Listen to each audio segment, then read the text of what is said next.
எல்லா வீடியோலையும் வர மாதிரி ஒரு பில்டப்பை கொடுத்துட்றேன். இந்த சாஃப்ட்வேர் வந்து கிட்டத்தட்ட 2000 ராமானுஜத்தை உருவாக்கும் ஒரு சாஃப்ட்வேர். இது யூஸ் பண்ணுறவன் எல்லாமே. ஏன்னா இது விற்கிறதுக்காண்டி சொல்லலை, எந்த அளவுக்கு கேவலமான ஒரு எஜுகேஷன் சிஸ்டத்தில் இருக்குன்றதை நீங்கள் புரிஞ்சுக்கிங்க. எனக்கு 40 வயசு ஆகுது. இந்த மேத்தமெட்டிக்ஸோட ரொம்ப காலமாக நான் போராடி இருக்கேன். ஒரு விஷயத்தை நிரூபிக்கிறது எந்த அளவுக்கு தேவைன்றதை பாருங்கள். நீங்கள் இன்ஜினியரிங் காலேஜ் போய் 5 மேத்தமெட்டிக்ஸ் படித்தாலும் அப்ளைடு மேத்தமெட்டிக்ஸுக்கு இருக்கிற அந்த பியூட்டியும் பவரும் வேறு எந்த சப்ஜெக்ட்டுக்கும் இருக்காது. ஸோ இந்த விஷயத்தில் என்ன பண்ணுறாங்கன்னா, ஒரு சாஃப்ட்வேர் இழுத்து வைக்குது. அந்த ரூல்ஸை பற்றினா கவலைப்படாது, மேக்ஸை கம்ப்ளீட்டாக கேமாக மாற்றுது. அப்போ குழந்தைங்களுக்கு ஆட்டோமேட்டிக்காக ஒரு வித்தியாசமான ஒரு ஃபீலிங் இருக்கும்.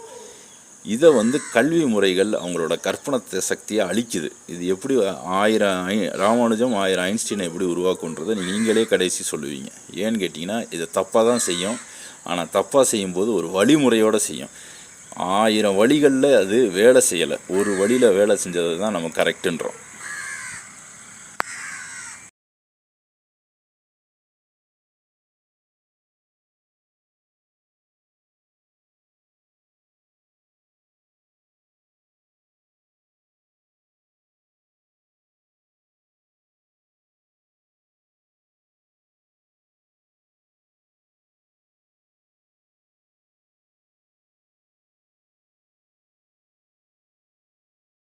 நீங்கள் உங்கள் குழந்தைங்களை இப்போ நான் பெரிய படிக்க வைக்கிறேன், நான் நிறையா செலவழிக்கிறேன், பிரெயின் மேத் படிக்க வைக்கிறேன், சிலம்பம் கிளாஸ் அனுப்புகிறேன், இதுக்கு அனுப்புகிறேன், 1000 தள்ளினீங்கனாலும் அதுங்களால் படிக்க முடியாது. பொதுவான கருத்து தான், எல்லோரும் பேசுகிற கருத்து தான். இந்த சாஃப்ட்வேரை பார்த்ததுக்கப்புறம் முடிவு பண்ணுங்கள். இது விளம்பரத்துக்காண்டி கிடையாது. எந்த அளவுக்கு கேவலமான எஜுகேஷன் சிஸ்டத்தை பற்றி புரியாத பேரண்ட்ஸ், அவங்களுக்கு வந்து எதை படிக்க வைக்கணுன்றது தெரியாது. அவனை மாதிரி வான்னு சொல்லக்கூடாது, நீ போன இடத்துக்கு எவனும் வரக்கூடாதுன்னு சொல்லுங்கள். அதுதான் உண்மையான ஒரு உண்மையிலே ஒரு பயங்கரமான ஒரு பவர்ஃபுல் பர்சனை உருவாக்கும். பட் இதில் தோற்று போனவங்ககிட்ட அதிகமாக கேளுங்க, ஜெயித்தவங்ககிட்ட கேட்காங்க. ரைட்டுங்களா? அதனால் இந்த சாஃப்ட்வேரில் நீங்கள் பார்க்குறது எல்லாமே ஒரு ஈக்குவேஷனை கண்டுபிடிக்க எப்படி கிட்டத்தட்ட 2000 வருஷம் ஆச்சு. இது எதனால் வந்துச்சு அப்படின்றத கீழே போட்டிருப்பாங்க. இந்த கியூபிக் ஈக்குவேஷன் ஒரு சர்ச்சுக்குள்ளேயே இருந்துச்சு. அது யாருக்குமே தெரியல வெளியே அதோட ரூட்ஸு. ரைட்டுங்களா? எந்த மதத்தையும் நான் குறை சொல்லலை.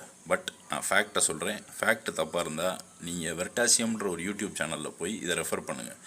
இதுதான் நடக்கும். மதங்கள் உள்ளே வந்துச்சுன்னா என்ன நடக்கும்னா, சில நாலேஜ் வந்து ஈசோட்டெரிக் ஆயிரும். ஈசோட்டெரிக்னா ஒரு குறிப்பிட்ட குரூப்புக்குள்ளே அது அடங்கிடும். இதை ஏன் இவ்வளோ நான் போல்டாக சொல்கிறேன்னா, யாரையும் நான் குறிப்பிட்டு சாடியோ சொல்லலை, இது உண்மை. அதனால் எஜுகேஷன் வந்து ரொம்ப எல்லாருக்கும் வெளிப்படையாக இருக்கணும், நல்லா சிந்திக்க விடணும், ஒரு கிரிட்டிக்கல் திங்கர்ஸை உருவாக்கணும். ரைட்டுங்களா? ஸோ நான் பிரெயின் மேத் படிக்கிறது, கையில் இப்படி வீணை மாதிரி வீசிச்சு போட்டு பிரெயின் மேத் போடுறதுனால, வேகமாக போடுறதுனால ஒன்றும் கிடையாது. போய் ஃப்ளைட் பிடிக்க போகிறதில்ல. இந்த சாஃப்ட்வேரில் இருக்கிற ஒரு பகுதி கூட எந்த ஸ்கூலும் சொல்லிக் கொடுக்காது.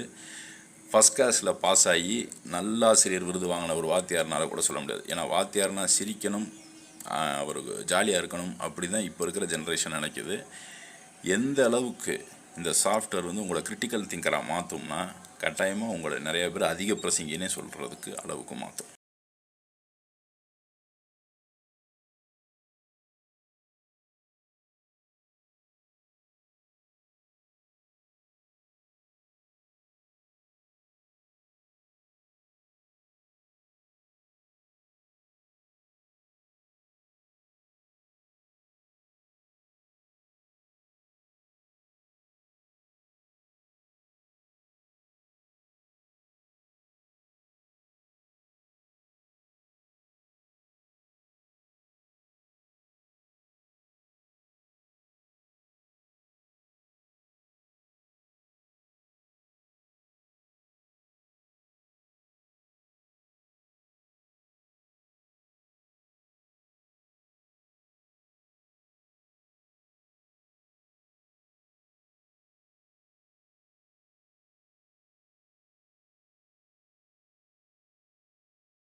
இந்த சாஃப்ட்வேருக்கு பேர் என்ன வச்சுருக்காங்கன்னா, மேத் ட்ராகன் வச்சுருக்காங்க. ஏன் மேத் ட்ராகன் வச்சுருக்காங்கன்னா, குழந்தைங்களுக்கு வந்து இது விளையாட்டுத்தன்மையாக இருக்கணும். இது விளையாட்டுத்தன்மையாக இருந்தால் தான் அதனால் படிக்க முடியும். ஏன்னா நார்மலாக ஒரு குழந்தை மேக்ஸை பார்த்தாலே பயப்படும். எனக்கு சேதுலிங்கம்னு ஒருத்தர் எடுத்தார், அவர் இல்லாட்டி நான் பாஸே ஆகிருக்க மாட்டேன். அதுக்கு ஒரு மனிதருக்கு நம்ம நன்றி சொல்லிக்கலாம். ஸோ இந்த மேக்ஸ் சாஃப்ட்வேர் எப்படி இருக்குன்னு கேட்டிங்கன்னா, சும்மா நீங்கள் இழுத்து வைப்பீங்க. இது பேர் ட்ராக் ஆன். இந்த சாஃப்ட்வேர் இப்போ எங்கேயுமே கிடைக்காது. சரிங்களா? இப்போ உங்கள் குழந்தைங்க வந்து என்ன செய்யும்னா, மேக்ஸை படிக்காது, விளையாட ஆரம்பிக்கும். அந்த ரூல்ஸை வந்து அதை எடுத்துக்கிறோம். ஏன் இப்படி நடக்குது, ஏன் இது கடைசியாக வருது? ஏன்னா இப்போ ஒரு குவாட்ரேட்டிக் ஈக்குவேஷனுக்கு நான் படிக்கும்போது 1995 எனக்கு டியூஷன் எடுத்த ஒரு அக்கா சொன்னாங்க, இதில் இருக்க ஒரு கோஎஃபிஷியண்ட்டை நீ மல்டிப்ளை பண்ணினா வரணும், ரூட்ஸை இன்னொன்று ப்ளஸ் பண்ணினா வரணும். அதை அப்படியே டெவலப் பண்ணி போனோம்னா ஹையராக போகும். சரியா? ஸோ குழந்தைங்களோட அடிப்படையான கற்பனை சக்தியை வந்து இந்த விஷயம் அழிச்சிடும். இந்த கல்வி முறை அழிச்சிடும். உலகம் முழுக்க இருக்கிற கல்வி முறை அப்படி தான். உங்களை யோசிக்க விடாது, ஒரே விஷயத்த சொல்லிக் கொடுக்கும். நீங்கள் அதுக்கு மேலே கேள்வி கேட்டிங்கன்னா உங்களை மட்டம் தட்டும். இப்போ இந்த சாஃப்ட்வேரை நான் கண்டுபிடிக்கும்போது ரொம்ப நார்மலாக இருந்துச்சு. இப்போ இந்த சாஃப்ட்வேரை விற்றுட்டோம். ஸோ இது ஸ்டெப் பை ஸ்டெப்பாக சால்வ் பண்ணும். இது இன்னும் டெவலப் ஆகும். ஸோ குழந்தைங்களுக்கு வந்து ஒரு விஷயத்தை சால்வ் பண்ண கற்றுக் கொடுக்குறத விட அதுங்களை ஆராய கற்றுக் கொடுங்க. ராமானுஜமே வந்து பெரிய மேத்தமெட்டிஷியன் நினைக்கிறீங்க, உண்மையிலேயே ஒரு பெரிய மேத்தமெட்டிஷியன் தான். பட் அவரையே மட்டம் தட்டியிருக்காங்க. ஏன்னு கேட்டிங்கன்னா, அவர் நிரூபணம் பண்ணுறதுல கொஞ்சம் வீக்காக இருந்திருக்காரு. எதையும் நிரூபிக்கணும். நமக்கு எப்படி கோர்ட்டில் வாதாடி நிரூபிக்கிறோமோ அதுதான் கோடலோட இது வருது. ஸோ ஒரு விஷயத்தை நீங்கள் நிரூபிக்கணும்னா அதை நிரூபிக்க முடியும், நிரூபிக்கணும்னு கோடல் சொல்கிறார். ஸோ இது கற்பனை திறனை அளிக்கிறது. இந்த சாஃப்ட்வேரை கவனிங்க. யாருக்கு இது டிமாண்ட் இருந்துச்சுன்னா சொல்லுங்கள். சில நேரம் நம்ம தேடுதல் வந்து ரொம்ப ரொம்ப ஆழமாக போயிடும். நம்ம எந்தளவுக்கு படிக்கிறோம், எந்தளவுக்கு போகிறோம், அந்த வெறி இருக்கணும். ஸோ அது மாதிரி கிடச்சது தான் இந்த சாஃப்ட்வேர். இது உண்மையிலே 1000 ராமானுஜத்தை உருவாக்கும். ஒரு பில்டப்பை கொடுத்துட்டேன். நீங்கள் நான் சொல்கிறது பொய்னா இந்த வீடியோ கடைசியில் பாருங்கள். இது எனக்கு கிடைக்கும்போது எனக்கு அது புரியலை. ஆனால் கொஞ்சம் கொஞ்சமாக இது பண்ணும்போது ரொம்ப அட்வான்ஸான சாஃப்ட்வேர். ரைட்டுங்களா? ஸோ 1000 ராமாயணம், ஒரு 2000 ஐன்ஸ்டீனை கூட உருவாக்கும். என்னடா இவன் இவ்வளவு ஓவர் கான்ஃபிடென்ஸாக பேசுகிறானே, இதை பாருங்கள். இந்த சாஃப்ட்வேர் வந்து செஞ்சவர் இப்போ அதை விற்கிறதில்ல.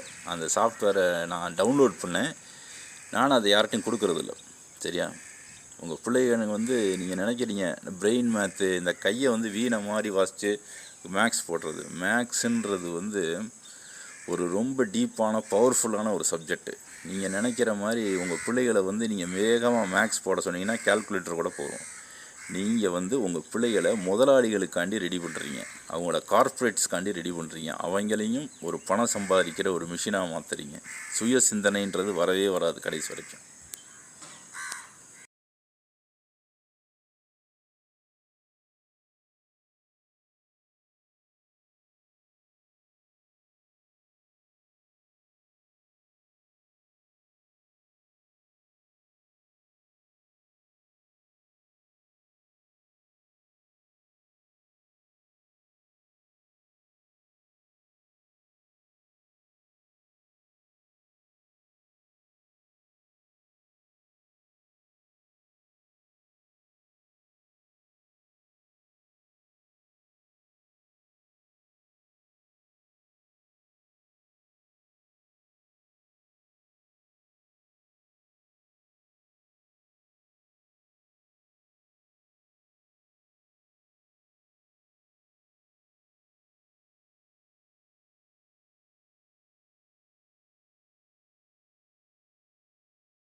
இந்த ஜேஇஇ நீட்டுக்கு படிக்கிறவங்க இதை பாருங்கள். நீட்டில் வந்து இப்படி தான் பண்ணுங்கன்னு சொல்லியிருப்பாங்க. ரிச் ஸ்பாயில்டு கிட்ஸ், அதாவது வசதியாக சீரழிக்கப்பட்ட குழந்தைகள், வசதியான முறையில் சீரழிக்கப்பட்ட குழந்தைகள். டெக்னாலஜி எந்த அளவுக்கு நம்மளை கெடுத்து வச்சுருக்கு. நம்ம ஏன் ஒரு டியூட்டரை அணுகிறோம்? மாதா பிதா குரு தெய்வம். மாதாவை மாற்ற முடியாது, பிதாவை மாற்ற முடியாது. ஆனால் சப்ஜெக்ட் ஒரு வாத்தியார் ஒழுங்காக எடுக்கலைன்னா மாற்றுங்க குரு. அதனால தான் இந்து மதத்தில் அதை சொல்லியிருக்கான். நீ பிறந்த தாயவும் தந்தையவும் உன்னால் மாற்றிக்கவே முடியாது. நீ தலையில் நின்னா கூட. நான் டிஎன்ஏ ரிசர்ச் பண்ணி என்னோடய டிஎன்ஏவை இன்னொருத்தருக்கு கொடுத்து நான் மாற்றிடுவேன் சார், ஸ்டெம் செல்ஸ் ரிசர்ச்சில் நானே என்னை உருவாக்கிடுவேன். அந்த மாதிரி முட்டாத்தனமாக பேசுகிறவங்களுக்கு இந்த வீடியோ பாருங்கள். What is rich spoil kids? நான் இந்து மதத்தை ஆதரிக்கலை. எனக்கு கடவுள் நம்பிக்கை கிடையாது. அதுக்கு நான் பெரியாரிஸ்ட்னா கிடையாது. ஆனாலும் எப்படி டெக்னாலஜி உங்களை சீரழிச்சிருக்கு, என்னையும் சீரழிச்சிச்சு. 15-20 வருஷமாக அந்த சாஃப்ட்வேர்ஸோடு நான் இப்படி போராடினேன். மனித மூளை இப்போ இதில் ராமானுஜம் வந்து 1729 ஒரு நம்பரை அந்தளவுக்கு முடியாமல் இருக்கும்போது தப்பாக தான் சொல்லுவார். நெகட்டிவ் இன்டீஜர்ஸில் அது கிடையாதுன்ட்டு. அது நிறைய பேருக்கு மினிமம் சம் ஆஃப் க்யூப்ஸில் எக்ஸ்ப்ரெஸ் பண்ணும்போது இன்டீஜராக அதை எக்ஸ்ப்ரெஸ் பண்ணிட்டு உடம்பு முடியாத நிலையில் இந்த மூளை எவ்வளவு செயல்பாட்டில் இருக்கும். ஒரு சுண்டலை சாப்பிட்டு அது செயல்படும். கம்ப்யூட்டர் மாதிரி 1000 வகையான வாட்ஸு பவர் எடுத்து அது செயல்படாது. அதை வச்சு ஒருத்தர் சொல்லியிருக்காரு, இதை கம்ப்யூட்டரில் செயல்படுத்தும் போது எந்த அளவுக்கு அந்த கம்ப்யூட்டரே வந்து மண்டவழி வருதுன்றதை பாருங்கள். ஸோ எந்த அளவுக்கு டெக்னாலஜி ஸ்பாயில் பண்ணியிருக்கு. இதுதான் ரிச் ஸ்பாயில்டு கிட்ஸ். ஜேஇஇ நீட்னா நீங்கள் படிக்கும்போது உங்கள் வாத்தியார் ஒரு வழியில் போகணும் தான் சொல்லி கொடுப்பாரு. அரசியல்வாதி பேசுகிறதும் அப்படி தான் இருக்கும். நீங்கள் பல முனைகளை நீங்கள் யோசிக்கிறதுக்கு நீங்கள் மறந்துட்டீங்க. உங்களை அந்த மாதிரி கல்வி முறை தயார்படுத்திடுச்சு. நீங்கள் கார்ப்பரேட்டுக்கு கட்டாயமாக நீங்கள் உதவுறீங்க, ரைட்டா? என்றைக்குமே ஒன்று தெரிஞ்சுக்கங்க, குழந்தைங்கள அவனை மாதிரி வான்னு சொல்லாதீங்க. நீ போன இடத்த யாரும் வரக்கூடாதுன்னு சொல்லி வளருங்க, சரியா? நம்ம அடைஞ்ச இடத்த எவனுமே இன்னும் வந்து குறைஞ்சது ஒரு 100 வருஷத்துக்கு அடையக்கூடாது. அப்படி ஒரு நிலைமைக்கு குழந்தைங்களை படிக்க வச்சிங்கன்னா தான் அந்த பிள்ளைங்க படிப்புக்கு மரியாதை. இல்லைன்னா வழக்கம் போல் நிறைய படிப்பு இருக்குது, அந்த படிப்பை போய் படிக்க வைங்க. டைரெக்டாக போய் வேலை கூட செய்ய சொல்லுங்கள். நான் சொல்கிறது வந்து நிறைய பேருக்கு ஒரு வகையில் வித்தியாசமாக இருக்கலாம். ஏன்னு கேட்டிங்கன்னா, இப்போ மேக்ஸை வந்து நம்ம ஒரு ஈக்குவேஷன் இருக்குது, அதை சால்வ் பண்ணுறோம்னா சின்ன வயசுலேருந்து எப்படி சொல்லி கொடுத்துருப்பாங்கன்னா, எக்ஸ் இந்த சைடு கொண்டு போ, ஒய் இந்த சைடு கொண்டு போ. இதெல்லாம் நம்ம கேள்வி கேட்காம பண்ணியிருப்போம். எதுக்கு ஸ்கொயர் பண்ணுறோம், எதுக்கு இந்த சைடு இது பண்ணுறோம் அப்படின்ற கேள்வி. இது வந்து உண்மையிலே ஒரு ஸ்டேட்மெண்ட் மாதிரி தான். நான் ஒரு ஸ்டேட்மெண்ட்டை நிரூபிக்கிறேன்னா அங்கங்கே பொய் கூட சொல்லலாம், ரைட்டா? என் கொலையாளி வந்து கொலை செய்யலை, ஆமாம் கொலை செஞ்சாருன்னா அதுக்கு என்ன ஆதாரம்? அது மாதிரி ஒரு ஸ்டேட்மெண்ட்டை வந்து மறுதளித்து ஒத்துக்கலாம். அதே மாதிரி தான் மேத்தமெட்டிக்ஸில். ஏன் இதை சொல்கிறேன்னா, இன்றைக்கி வந்து ஒரு ஏதோ மதத்தை பற்றி பேசுனாங்க ஸ்கூலில், அது வந்து பெரிய பிரச்சனையாயிடுச்சு. ஸோ நான் வந்து எந்த கவர்மெண்ட்டையும் ஆதரிக்கலை. இன்னொன்று, ப்ரைவேட் ஸ்கூலில் பேச தான் செய்கிறாங்க. ப்ரைவேட் ஸ்கூலில் நான் படித்த ஸ்கூல்லனா ஹிந்து முஸ்லீம் கிறிஸ்டின் யாராக இருந்தாலும் ஃபாதர் எல்லாத்தையும் கூப்பிட்டு வந்து பேசுவாங்க. ப்ரைவேட் ஸ்கூலில் நடந்துக்கிட்டு தான் இருக்குது. இது போக எந்த இடத்த பிரச்சனை ஆரம்பிக்குதுன்னா, உங்களை வந்து என்னோடய கருத்தை சொல்லிடுறேன். கடவுள் நம்பிக்கை இல்லைன்றதை நான் முதலே சொல்லிட்டேன். ஆனால் அதுக்குன்னு நம்ம வந்து பெரியாரிஸ்டாக தான் இருக்கணும், இல்லை கம்யூனிஸ்டாக இருக்கணுன்ற அவசியம் கிடையாது. கடவுள் நம்பிக்கை ஏன் இல்லைன்னா, ஒரு விஷயத்தை வந்து நம்ம ஆராயும் போது நமக்கு கடவுள் நம்பிக்கை கம்மியாயிரும். அதை அதிகப்படுத்தணும்னா அது சம்மந்தமாக அதுக்குரிய ஃபேக்டை தேடணும். ஸோ ஹிந்துயிசத்தை பற்றி ஒரு சயின்டிஃபிக் ஹிந்துயிசம்னு போட்டுக்கிட்டே இருக்கேன். ஏன்னா இப்போ மேக்ஸிமம் யூடியூப்ஸ் வந்து எப்படி இருக்குதுன்னா, ஒரு விஷயத்தை அவங்க எதிர்க்கிறாங்கன்னா கம்ப்ளீட்டாக தப்புன்றாங்க. இன்னொன்று, நான் அன்றைக்கே சொன்ன மாதிரி மதங்களுக்கு ஒரு தன்மை இருக்குது. எல்லா நல்ல விஷயத்தையும் தன் பக்கம் இழுத்துக்கிறோம். அதனால தான் கலீலியோ வந்து பூமி உருண்டுன்னு சொன்னப்போ சர்ச்சு ஏற்றுக்கல, அப்புறம் போய் மன்னிப்பு கேட்டுச்சு, சரிங்களா? அதனால் மதங்கள் மேலே நம்ம குறை சொல்ல வேணாம். எல்லா மதத்துலேயும் இந்த பிரச்சனை இருக்கும். இப்போ மகாவிஷ்ணு வந்து சொல்கிறாருன்னா, நான் வந்து மதத்தை போதிக்கிறேன், அது தெரிஞ்சது அவருக்கு, எனக்கு இது மூலிமா நல்லதை சொல்லலான்ட்டு. ஸோ இப்போ நீங்கள் பார்க்குற இந்த ஈக்குவேஷன்ஸ் எல்லாமே வந்து பார்த்திங்கன்னா, இது ஸ்கூல்ஸில் வந்து நீங்கள் சொல்கிற அந்த ஸ்டாஃப்ஸு ரொம்ப ஒரு பிஎட் இதெல்லாம் எடுத்துகிட்டு முடிச்சுட்டு வரவங்க, ஸ்கூல்ஸ் மெயினாக என்ன செய்யும்னு கேட்டிங்கன்னா, உங்களுடைய கற்பனை திறனை அழிச்சிடும். நீங்கள் எதிர்த்து உங்களை வந்து கேள்வி கேட்கக்கூடாது, சரிங்களா? ஃபஸ்ட்டு வந்து உங்களை எதிர்த்து கேள்வி வைக்கக்கூடாது. இன்னொன்று வந்து உங்களை வந்து அது கட்டாயமாக வந்து எந்த ஒரு யோசனையும் யோசிக்க விடாது. இங்கே மட்டும் இல்லை, உலகம் முழுக்க இருக்கிற எல்லா இடத்துலையுமே அப்படி தான் இருக்கும். ஸோ அந்த மாதிரி ஒரு சுச்சுவேஷனில் நீங்கள் வந்து இப்போ ஒரு குழந்தை வந்து ஒரு ட்ரிக்னாமெட்ரிக் ஐடென்டிட்டி இப்படி போடுனா, அது இப்போ நான் ஒரு வார்த்தை சொல்லும்போது அது தப்புன்னு கண்டுபிடிக்க தான் கூட்டம் இருக்கே தவிர, அது ஏன் தப்புன்னு சொல்கிறது கூட்டம் இல்லை. அதே மாதிரி ஒரு ஸ்டேட்மெண்ட் மேத்தமெட்டிக்கல் ஐடென்டிட்டி இருக்குது, sin ஸ்கொயர் + cos ஸ்கொயர். அதை நீங்கள் 2000 வழியில் பண்ணலாம். எடிசன் சொன்ன மாதிரி நீங்கள் 10,000 வழியில் தப்பு விடுறது, 10,000 வழியில் அது வேலை செய்யலைன்னு தான் கண்டுபிடிக்கிறீங்க. சரியா? அப்போ இந்த மாதிரி பிரச்சனை வந்து உலகம் முழுக்க இருக்குது. இப்போ நீங்கள் பார்க்குற ஈக்குவேஷன் தான். ஸோ இப்போ கிட்டத்தட்ட ஒரு 2000 வருஷமாக ஒரு பாலினாமியல் ஈக்குவேஷனை நம்ம சால்வ் பண்ணிகிட்ருக்கோம். சரியா? இந்த பைக்கில் இருக்க சஸ்பென்ஷன் முதற்கொண்டு ஒரு டிஃப்ரென்ஷியல் ஈக்குவேஷனை வச்சு தான் இருக்குது. நம்ம என்னமோ ரொம்ப அட்வான்ஸான காலகட்டத்தில் இருக்கோன்ட்ருக்கேன். நிரூபணங்கள் இல்லாமல் மேத்தமெட்டிக்ஸ் இல்லை. அது ராமானுஜமாக இருக்கட்டும், எவ்வளோ பெரிய மேத்தமெட்டிக்ஸ்னாலும் மேத்தமெட்டிக்ஸு தான் டெவலப் பண்ணால் தான் எல்லாமே டெவலப் ஆகும் அப்படின்னு சொல்கிறாங்க. சிலர் அதை மறுதளிக்கிறாங்க. சரிங்களா?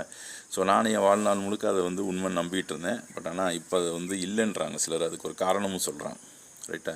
அப்போது ஒரு ஸ்டேட்மெண்ட்டை வந்து நீங்கள் நினைக்கிற மாதிரி பிள்ளைங்க வந்து எல்லாருமே வந்து நம்ம வந்து தொழில் நிறுவனங்களுக்கு தான் நம்ம ரெடியாகிறோம், கார்ப்பரேட்ஸு முதலாளிகளுக்கு. அப்போ வந்து நம்ம என்ன செய்வோம்னா ஒரு வழியில் மட்டும்தான் நம்மளால் யோசிக்க முடியும். அதனால் அரசியல்வாதி பேசும்போது ஒரு வழியை தான் பார்ப்போம். அதுக்கு ஒருத்தன் கவுண்டர் ஸ்டேட்மெண்ட் கொடுக்குற வரைக்கும் வெயிட் பண்ணிகிட்ருப்போம். ஸோ மூளையை வந்து யோசிக்கவே விடாது. இங்கே மட்டும் இல்லை, உலகம் முழுக்க எல்லா கல்வியும். நீங்கள் உங்கள் பிள்ளைங்களுக்கு அதிகப்படியான ஒரு கல்வியை கொடுத்தேன்னு பார்த்தீங்கன்னா இந்த சாஃப்ட்வேரை பாருங்கள். இதை ஒருத்தர் செஞ்சுருக்காரு. ஒரே ட்ரிக்னாமெட்ரிக் ஐடி 10ஆவதில் வர ட்ரிக்னாமெட்ரிக் ஐடியை ஒரு எத்தனை விஷயமாக வேணாலும் பண்ணலாம். அந்த கணிதத்தோட அஸ்திவாரம் அந்த முரணுக்கு போகும். இன்ஃபினிட்டினா என்ன, ஜீரோனா என்ன, ஒன்றுனா என்ன, எல்லா ஈக்குவேஷனுமே போகும். அதனால் மதங்களை உள்ளே விட்டோம்னா என்ன ஆகும்னா ஒன்றே ஒன்று தான் ஆகும். ஈசோட்டரிக் நாலேஜ் ஒரு குரூப்புக்குள்ளே மட்டும் அந்த நாலேஜ் அடங்கிடும், வெளியே வராது. அது பேர் ஈசோட்டரிக் நாலேஜ். அதுதான் நடக்க போகுது.